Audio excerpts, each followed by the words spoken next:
El título para esta noche es ¿Cristo viene en forma de pregunta? Una gran pregunta, sobre todo para nosotros los que creemos en la segunda venida de nuestro Señor Jesucristo. Una pregunta importante, sobre todo con lo que está pasando en el mundo y con todas las condiciones que se están dando.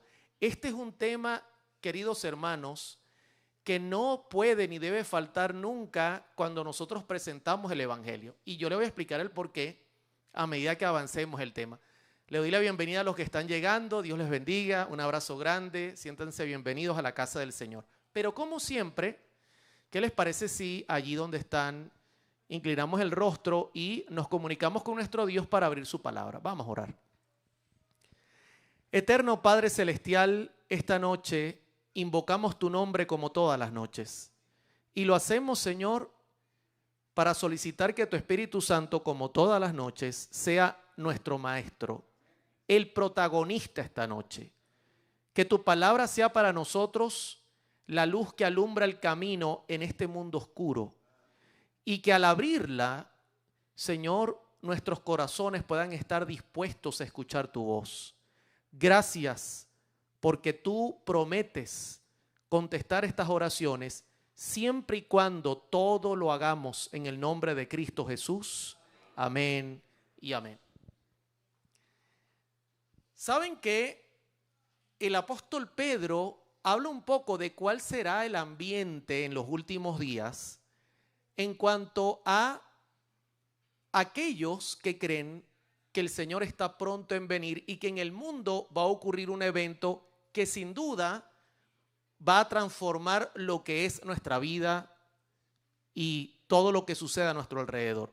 Y cuando Pedro habla de él, lo presenta de una manera que es un poquito preocupante. En 2 de Pedro 3:3 dice: sabiendo primero esto, que en los postreros días, siempre que usted escuche esa palabra postreros días, últimos días, tiempo del fin, está hablando de los días en los cuales nosotros vivimos.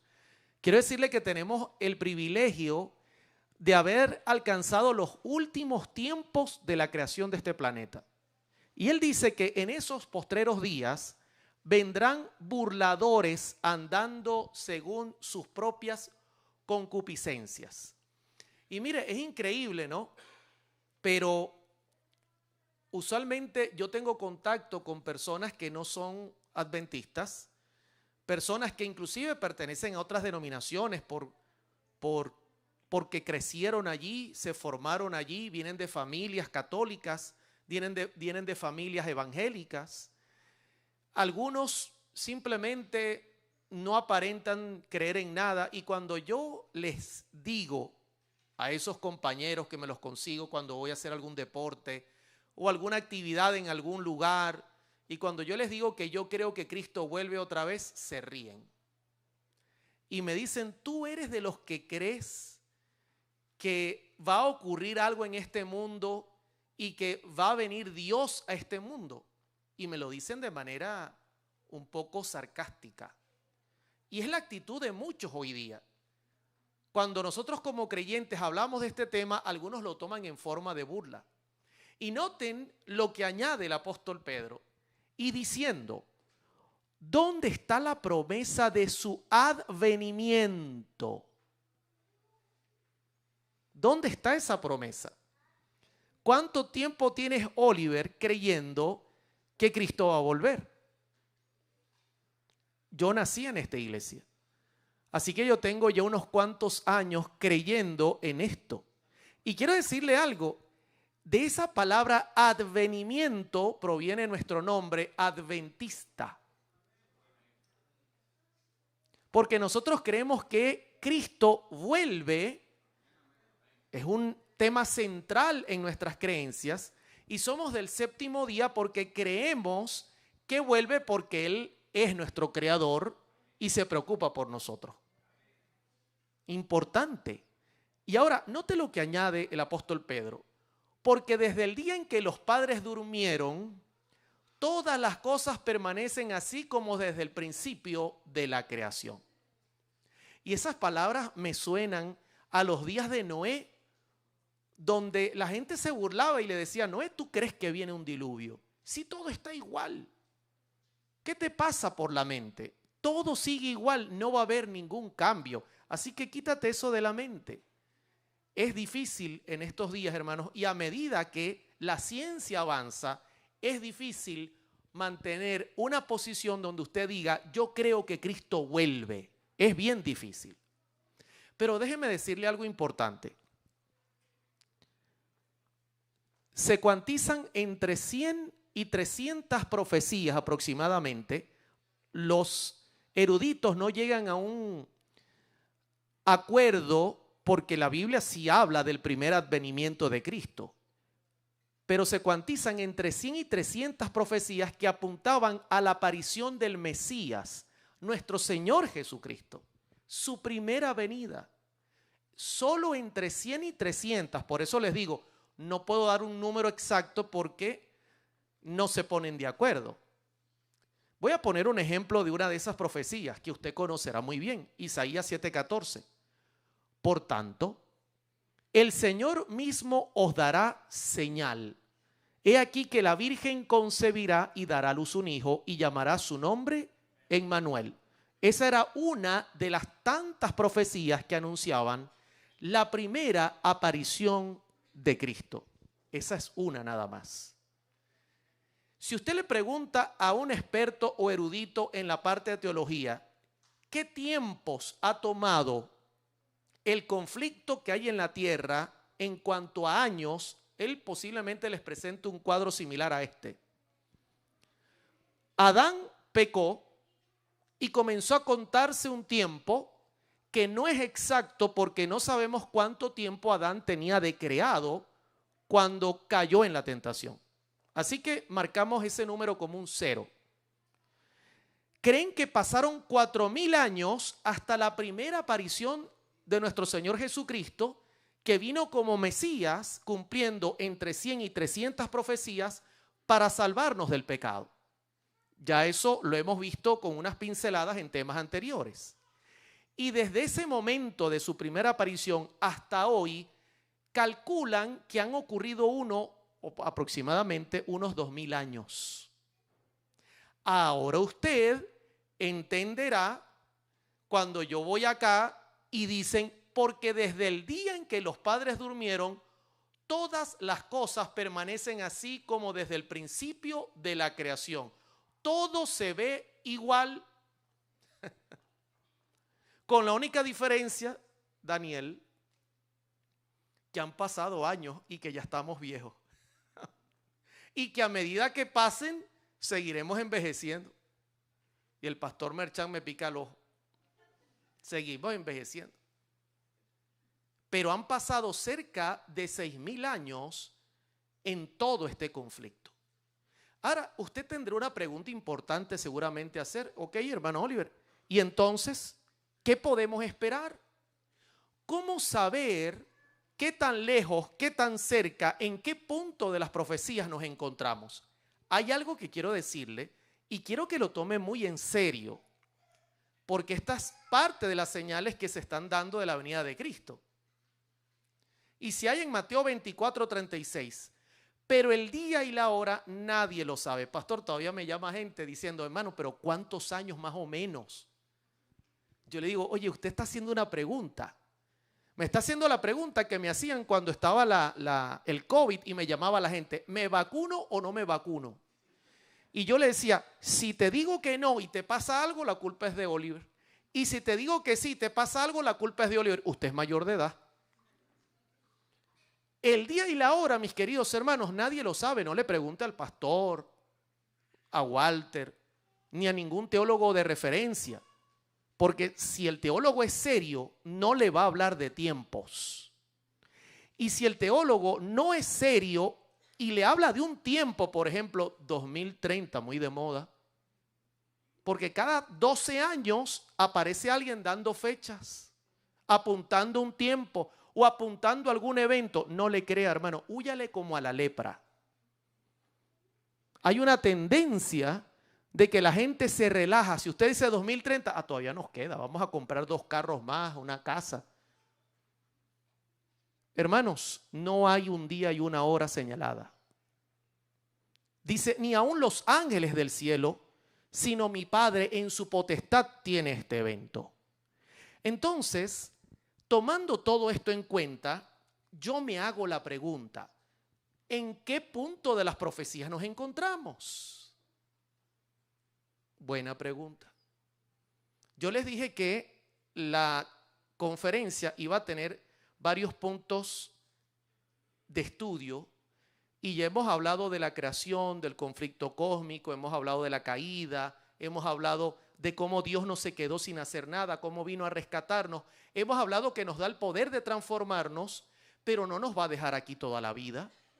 Tiene que venir. Esa es la mayor profecía que hay en la Escritura.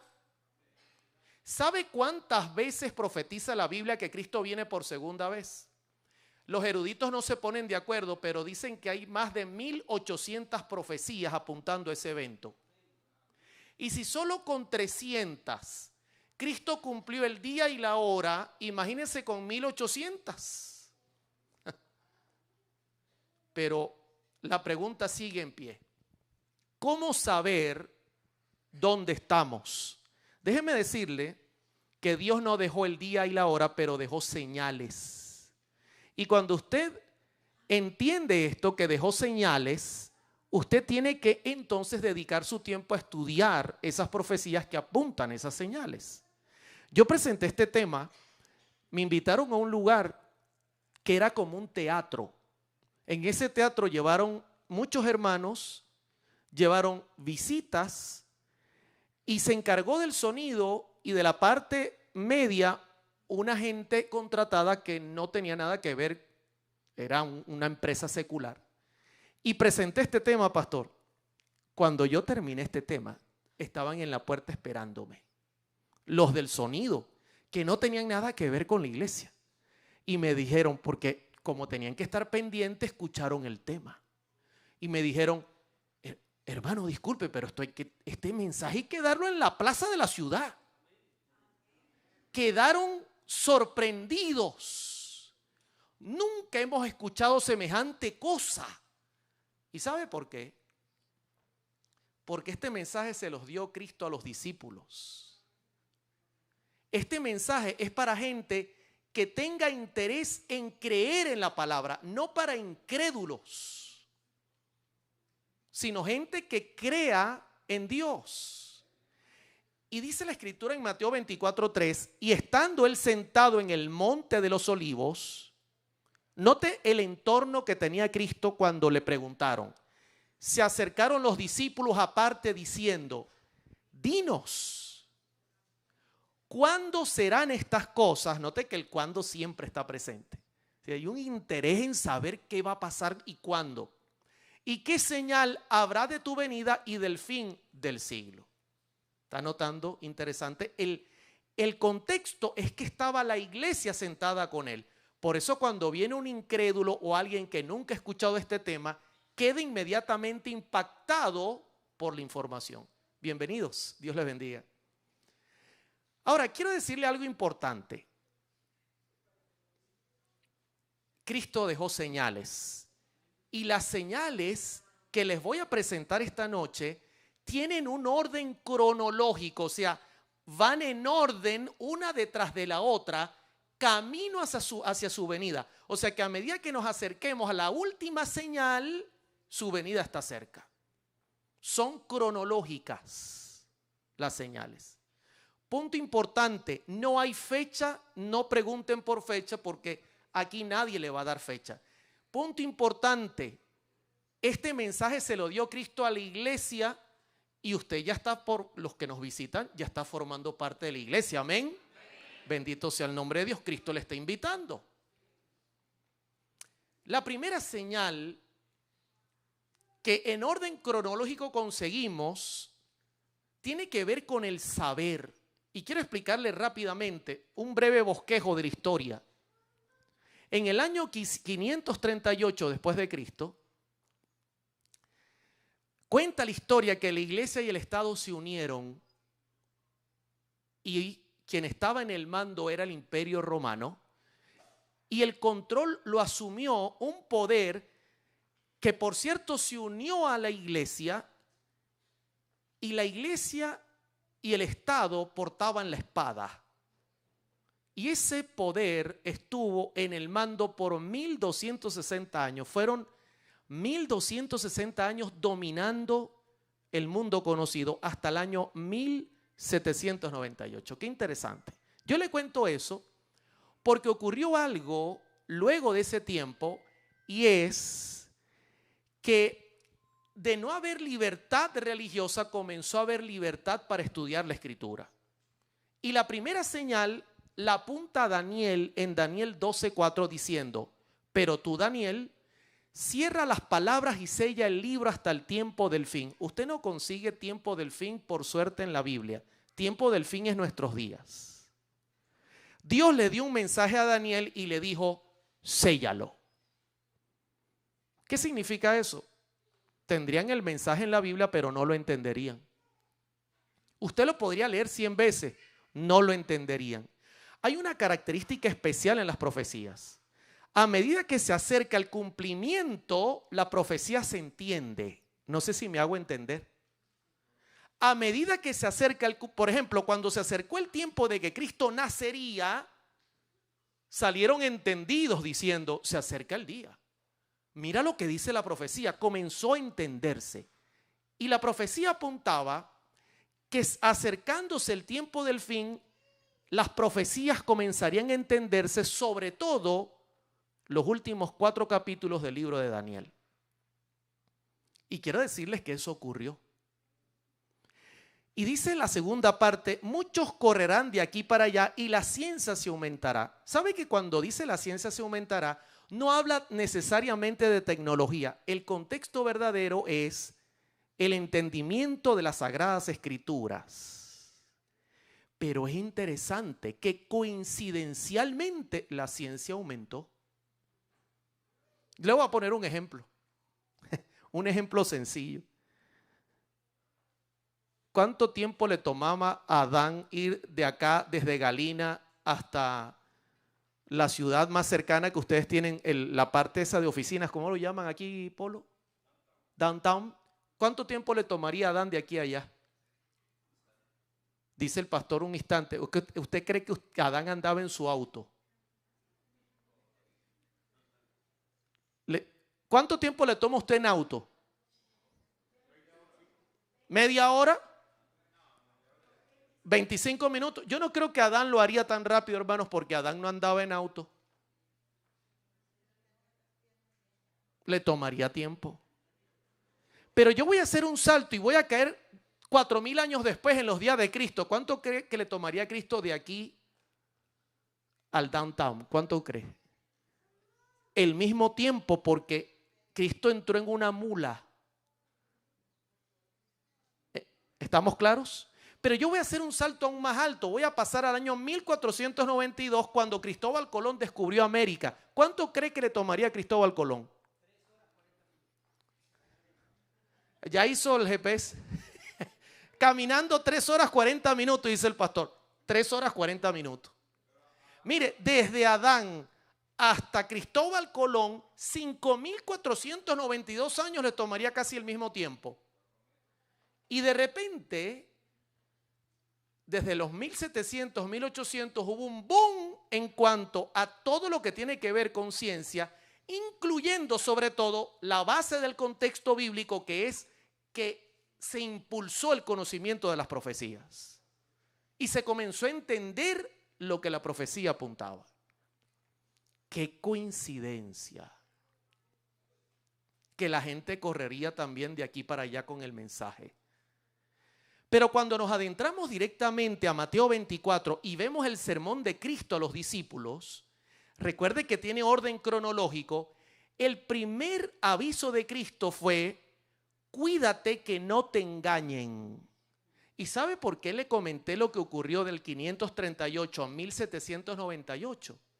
Que fueron 1260 años, donde se confirma que traducir, estudiar o tener la Biblia era un tema de persecución. Te podían matar por hacerlo. Yo le digo a la gente, hay una forma sencilla de engañar y es ocultando la escritura, porque si tú no tienes libertad para tener la Biblia, yo te puedo decir que Dios es una sola persona y como tú no tienes cómo confirmar que son tres.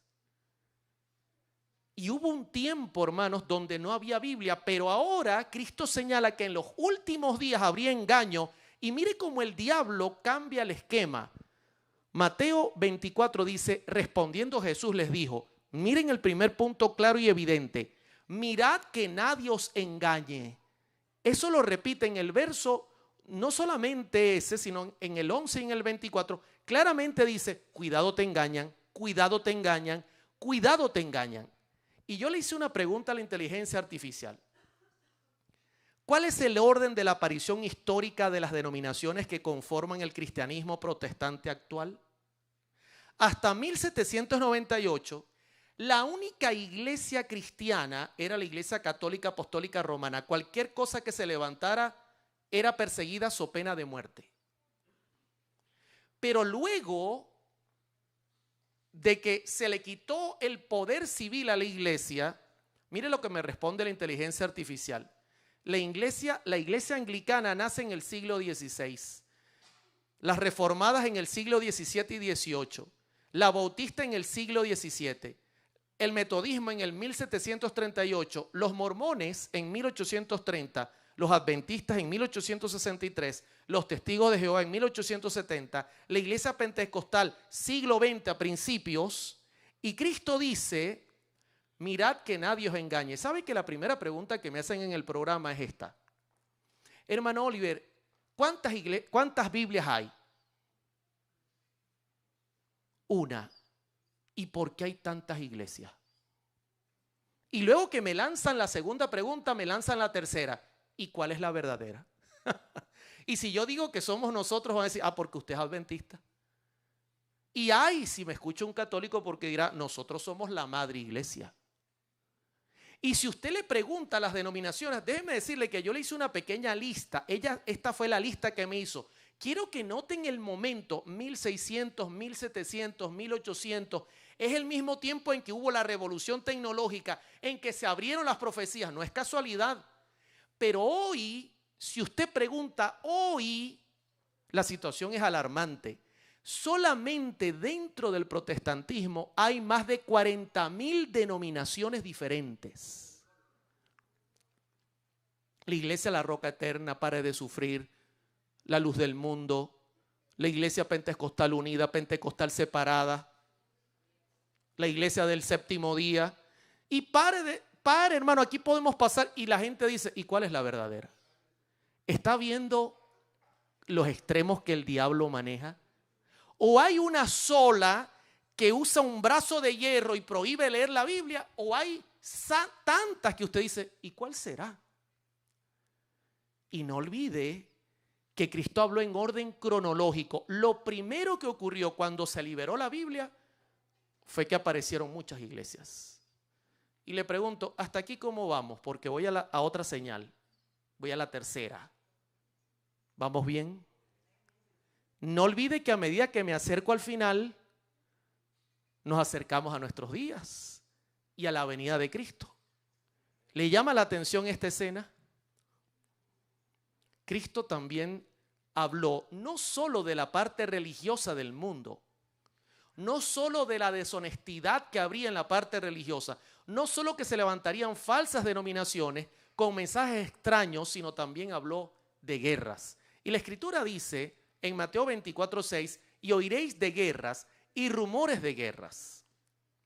Mirad que no os turbéis, porque es necesario, ojo, es necesario, cuando yo consigo esas palabras, siempre me detengo, porque en la voluntad divina ocurren cosas que no nos gustan, pero que son necesarias.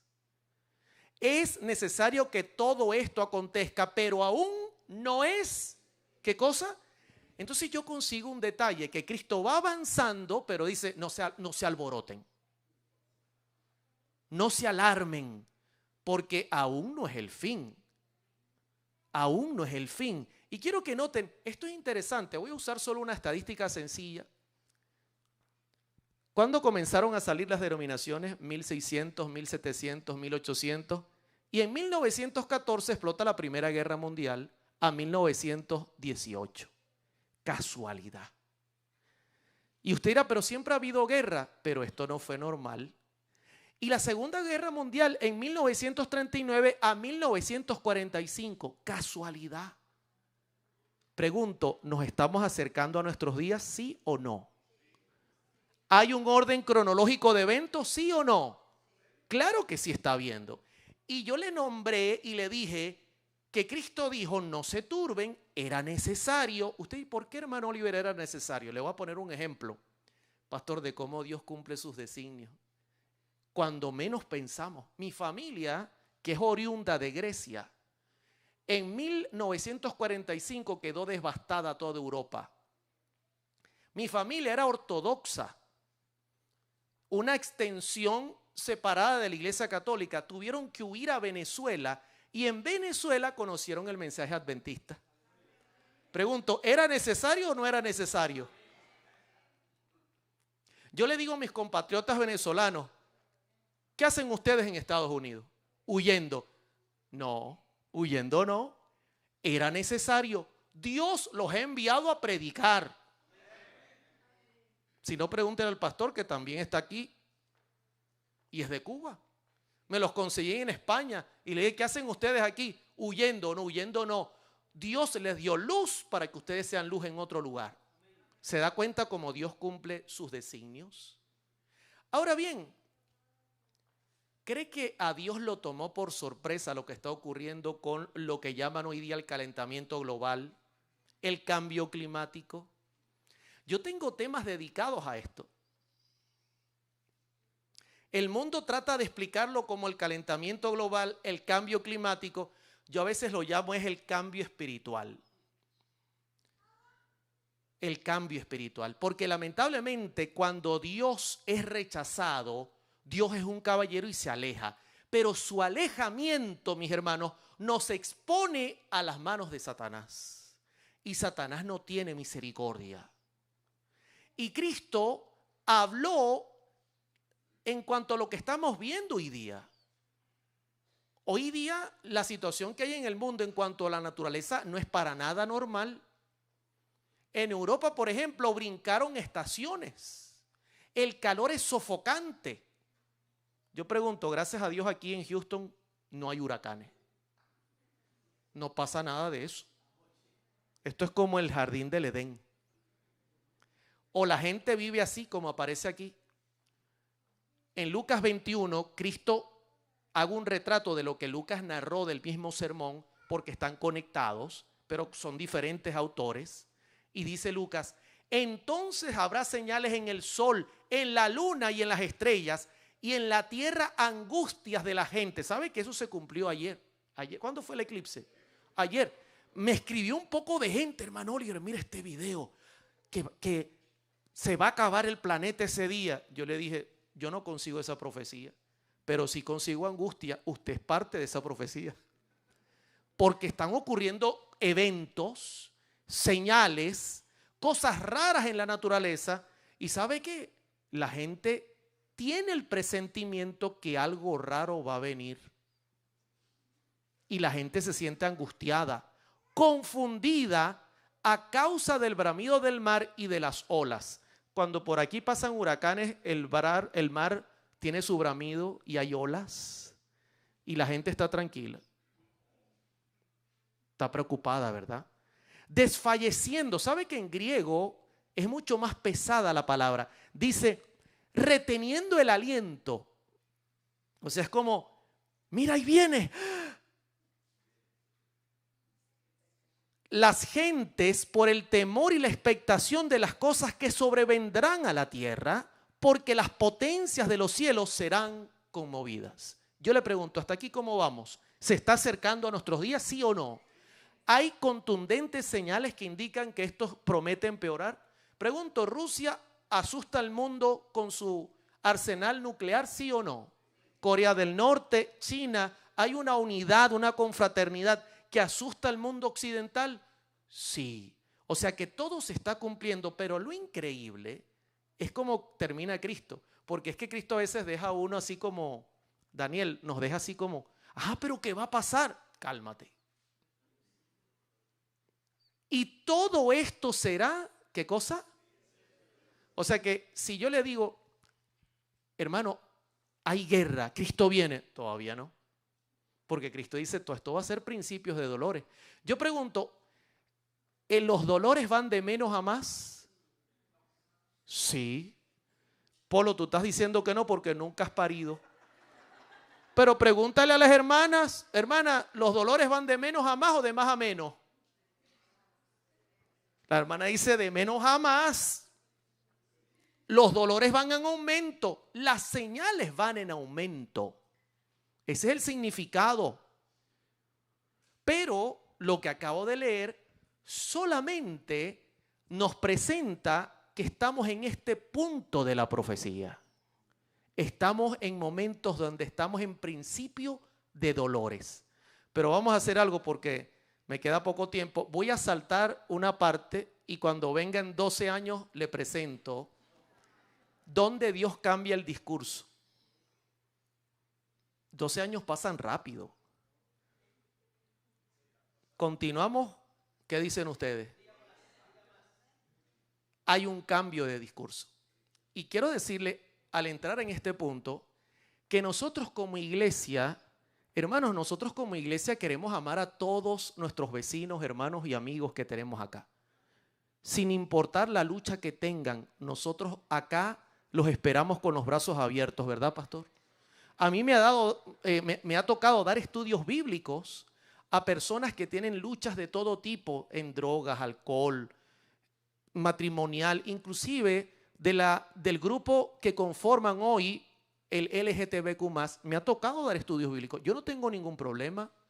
Yo he estado en peluquerías, no sé si ustedes las llaman aquí así, donde he dado estudios bíblicos y yo no tengo ningún problema porque Dios vino a salvar a esas personas. Pero quiero decirles algo, hay un cambio en el sermón de Cristo. Cuando Cristo pasa al tema moral, siempre cambia su sermón. De hecho, decía este pastor muy conocido, oye, se me fue el nombre de él, Billy Graham, decía que el tema de la moralidad hace que el cielo se mueva. Y yo estoy de acuerdo con él. Y quiero que noten cómo ahora el sermón escatológico, profético de Cristo cambia de lenguaje. Mas como en los días de Noé, aún no es el fin, son tiempos de dolores, así será la venida del Hijo del Hombre. Y tiene que ser así porque en los días de Noé, pregunto, hubo un cataclismo que trajo juicio y casi destruyó totalmente la tierra. 8 personas sobrevivieron nada más. Pero la pregunta es, ¿qué tan mala era la gente en los días de Noé? Porque aquí hay un cambio en el sermón. Y yo le voy a contar rápidamente qué tan mala era la gente, pero para hacerlo tengo que irme a los días antes del diluvio y después del diluvio. Voy a irme a los días después para hacer el tema más directo. Cuando Noé termina el diluvio y el arca se asienta en cierto lugar y Noé sale y dice la escritura que labra la tierra, planta una viña. Noé no era un borracho, no era un hombre santo y justo, pero lamentablemente luego del diluvio la tierra quedó trastornada y el jugo de uva se fermentaba así. Y se embriagó y estaba descubierto en medio de su tienda y Cam, padre de Canaán, no olvide esa frase, vio la desnudez de su padre y lo dijo a sus 2 hermanos que estaban afuera. Eso suena raro. Yo no estoy seguro al 100, voy a ser muy sincero teológicamente, qué significa esa frase. No puedo decírselo, pero no fue algo bueno. Vio la desnudez de su padre y lo dijo a sus hermanos. Y usted va a ver que no fue algo bueno lo que ocurrió, porque luego Sam y Jafet tomaron la ropa y la pusieron sobre sus propios hombros y andando hacia atrás, cubrieron esa desnudez, que no estoy al 100% claro, teniendo vueltos sus rostros y no vieron la desnudez de su padre. Pero algo raro pasó con Cam. Porque cuando Noé despertó de su embriaguez y supo lo que le había hecho su hijo más joven, o sea que algo pasó. Note lo que dijo, porque esto tiene una importancia tremenda para entender en qué punto de las profecías estamos. Maldito sea Canaán. Ojo, Canaán no había nacido. Quien vio la desnudez fue Cam. Canaán fue el hijo de Cam. Y maldijo a su nieto. Óyeme, bien raro eso, ¿verdad? Yo lo veo a usted rascando así. Maldijo a su nieto. O sea que algo pasó a tal punto que Noé se enfadó y dijo: maldito sea el que nacerá de ti. ¿Sabe qué? Yo apelé a buscar con mi interés de saber qué tan serio fue ese asunto, y conseguí un comentario que hizo Elena de White, y noten lo que ella dice en Historia de los Patriarcas y Profetas. Esto es importante porque ahora usted va a entender algo interesante. El monstruoso crimen de Cam no dice cuál fue, pero mire el nombre, el adjetivo que le coloca, fue algo monstruoso. Demostró que hacía mucho que la reverencia filial había desaparecido de su alma. No respetaba a su padre. Y reveló la impiedad y la vileza de su carácter. Pregunto, ¿hubo un mal pensamiento? ¿Generó una mala acción? ¿Esas acciones eran repetidas? ¿Y tenía un carácter perverso? Sí. Estas perversas características se perpetuaron en Canaán, su hijo, y su descendencia, cuya continua culpabilidad atrajo sobre ellos el juicio de Dios. Ahora bien, usted dirá: oye, hermano Oliver, está profundo hoy teológicamente. No, esto es facilito. ¿Quieren saber qué tan malo era la gente de antes del diluvio? Porque Cam se infiltró entre los que se salvaron. Yo se lo voy a presentar muy fácil. Vamos a ver quiénes representaron su familia. ¿Hacia dónde fue su familia? Y si yo voy a la Biblia y leo Génesis, ese texto está mal colocado, hay una falta de transcripción. El pastor me va a ayudar a buscarlo. Está en Génesis capítulo número 9 o capítulo 6 o 7. Dice: y fue el territorio de los cananeos desde Sidón en dirección a Gerar, los descendientes de Cam, los cananeos, hasta Gaza, y en dirección ¿de dónde?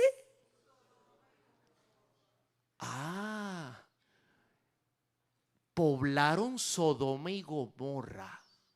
¿Les suena a esas ciudades? Génesis 10, 19. Gracias, pastor. ¿Les suena a esas ciudades? Ahora usted se imagina un poquito qué tan mala era la gente en los días del diluvio. Porque Cam les heredó, les dio de herencia un comportamiento que no era correcto. Pero ¿sabe una cosa? Hay algo que me confirma esto. Y es que Lucas, al hablar de las señales morales de los últimos días, no solo cita a Noé, también cita a otro personaje bíblico muy famoso, que es Lot. Y noten lo que dice la Escritura en Lucas 17, 28. Asimismo, como sucedió en los días de Lot, es el mismo sermón, solo que Lucas lo está transcribiendo. Antes leíamos el de Mateo. Comían, bebían, compraban, vendían, plantaban, edificaban. Mas el día en que Lot salió de Sodoma, ¿le suena esa ciudad? ¿Quién la plantó? ¿Los descendientes de qué? De Cam y Canaán. Dice: llovió cielo del fuego y azufre y los destruyó a todos. Y ahora noten cómo Lucas se refiere. Son principios de dolores. Aún no es el fin. Noten cómo hay un cambio en el sermón. así será el día en que el Hijo del Hombre se manifieste. Y yo pregunto, ¿tendrá razón Billy Graham al decir que el punto de la moralidad hace un cambio en las decisiones que se ejecutan en el cielo? Déjeme decirle que sí. Y quiero contarle la historia. La historia no es difícil. Dios envió a destruir Sodoma y Gomorra. Y usted va a entender qué tan malo era para ver si en el mundo actual estamos pisando ese camino.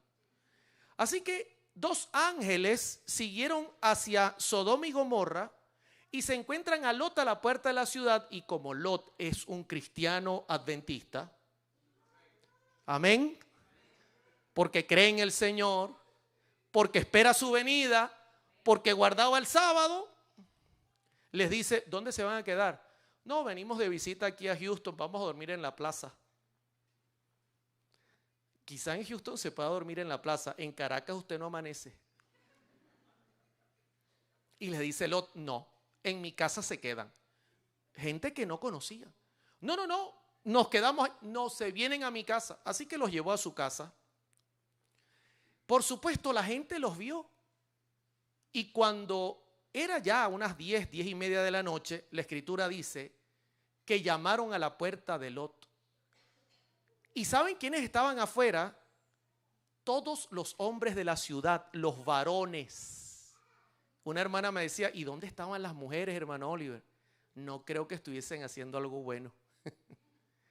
Y dijeron, ¿dónde están los varones que vinieron a ti esta noche? Sácalos para que los conozcamos. Yo no veo ningún problema en esa oración.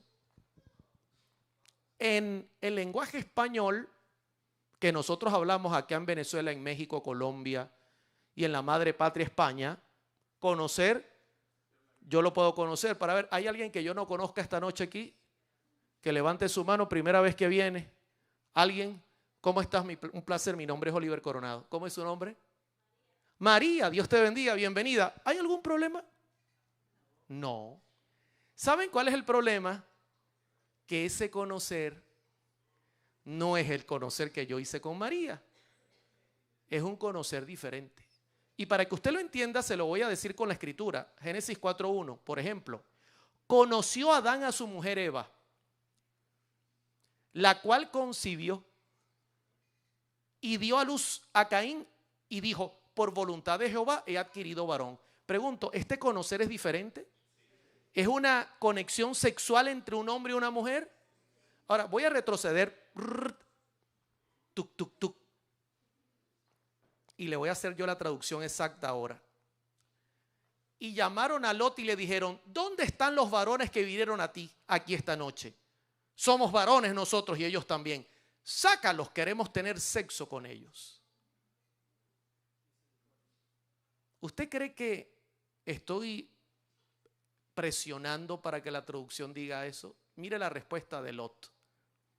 Entonces Lot salió a ellos a la puerta y cerró la puerta tras sí. Y dijo, os ruego, hermanos míos, que no hagáis. Yo le doy gracias a Dios porque aquí en Houston eso no, aquí no se ve nada de eso. No ocurren este tipo de relaciones, o sea, acá es lo que dice la escritura, varón y hembra los creó. Si yo salgo al centro, no lo voy a ver. Hermano, yo no necesito que usted me responda porque con su cara ya tengo la respuesta. Nosotros venimos de rodar en varias partes del mundo y es increíble lo que está ocurriendo. No es para nada normal. A mí me aterra cuando algún día mi hija me pueda dar un nieto y me pregunte, abuelo, ¿qué es eso? A mí me aterra porque eso no fue lo que Dios creó, mis hermanos. Dios creó una sociedad donde el hombre y la mujer pudiesen ser felices. De lo contrario, Dios no está de acuerdo con ese tipo de comportamientos. Pero escúcheme bien, aún así Dios murió por ellos para salvarlos. Valen la vida de Cristo. Yo no quiero que usted se vaya a sentir incómodo por lo que estoy diciendo. Pero es una señal inequívoca, queridos hermanos, de que estamos repitiendo la historia y que la historia confirma que Cristo vuelve. De hecho, Bill Graham decía, si Dios no viene en nuestro tiempo, tendrá que ir a Sodoma y Gomorra y pedirles perdón. O sea que, pregunto, ¿las señales se están cumpliendo una tras otra? Hermano, yo quiero decirle algo y quiero ser sincero esta noche porque estoy terminando el tema. Todo está servido para que en cualquier momento Dios tome la decisión y los eventos finales comiencen a ocurrir rápida y sucesivamente. Todo está cumplido, todo está preparado para que haya un evento que cambie la historia de este planeta. Sobre todo la última señal. Y la última señal se está cumpliendo hoy delante de todos ustedes, mis hermanos. Así como Cristo un día se paró en el púlpito, pastor, y dijo, hoy se ha cumplido delante de vosotros esta profecía. Yo siempre digo, hoy se está cumpliendo esta profecía. ¿Y sabe cuál es? Mateo 24:14. Y será predicado este evangelio, este que amonesta, que llama al mundo a volver al Creador, que llama al mundo a mirar a Cristo como Salvador, que llama al mundo a arrepentirse del mal, que llama al mundo a transformarse con el Espíritu Santo. Este debe ser predicado al mundo para testimonio a todas las naciones y entonces vendrá el fin. Yo quiero decirle que aquí el texto no dice que el mundo se va a convertir, no lo dice. Dice que el evangelio tiene que ser predicado. Por eso yo siento, Leopoldo, el deber de pararme en este púlpito y decir la verdad, porque eso fue lo que me llamaron a hacer. Yo no soy el Espíritu Santo para ponerle a usted en su mente que usted tome la decisión de aceptar a Jesús. No es mi trabajo. Mi trabajo es decirle que Cristo le llama. ¿Está entendiéndome? ¿Me estoy haciendo entender? Ese es mi deber. Si yo no lo hago, yo quedo mal delante de Dios. Esto es una obra santa, un compromiso, hermano, que todos los creyentes tenemos que asumir. Así es como Cristo va a venir. Quiero terminar contándoles que hubo un evento de Radio Mundial Adventista. Radio Mundial Adventista es una organización que maneja la Asociación General y que reúne a todas las radios adventistas del mundo. Y nosotros somos laicos, pero trabajamos con la iglesia. Nuestras radios están suscritas. Y nos llamaron a una convención en Brasil. Y fuimos todos. Ahí iba gente de toda Latinoamérica que trabaja en la parte de radio. Y estaba, recuerdo muy bien, el pastor Dowell Chow. No sé si alguno habrá escuchado de él. Fue director de Radio Mundial Adventista por muchos años. Un gran amigo, el pastor Dowell Chow. Y contó un testimonio, hermano, que me dejó impresionado.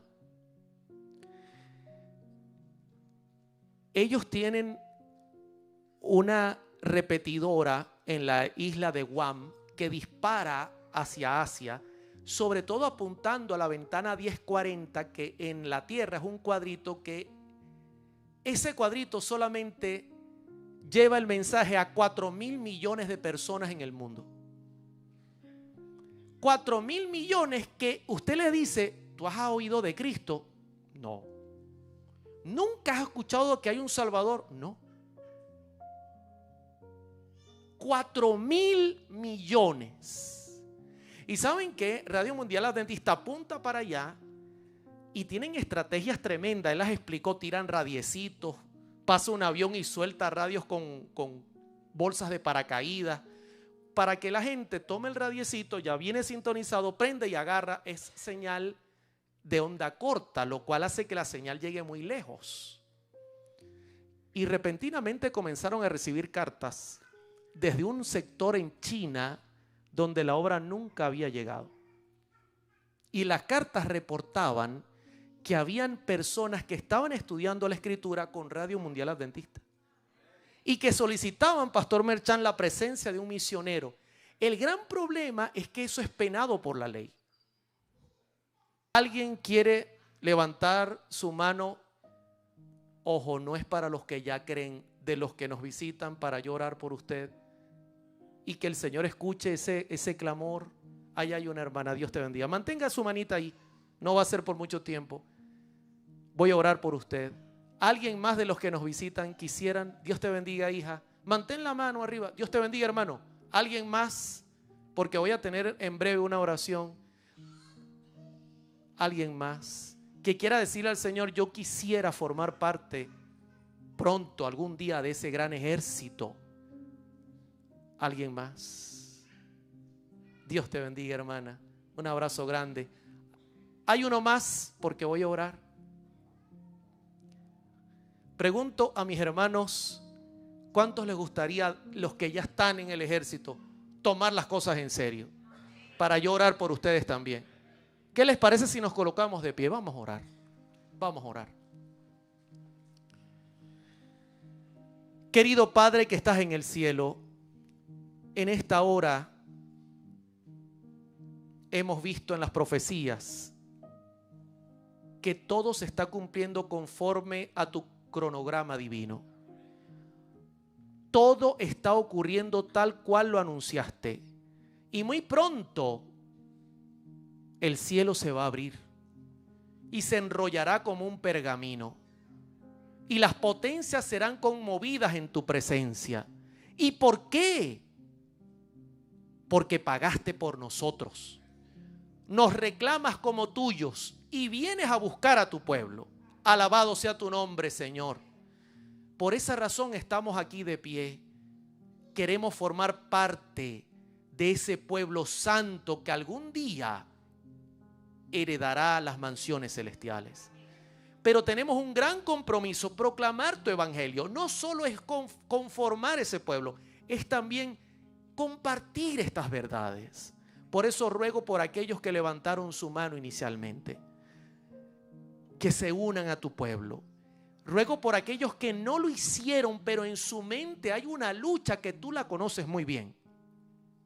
Y ruego por mis hermanos acá, que tanto en internet como acá se han levantado en su mente y han dicho, yo quiero dar la buena nueva.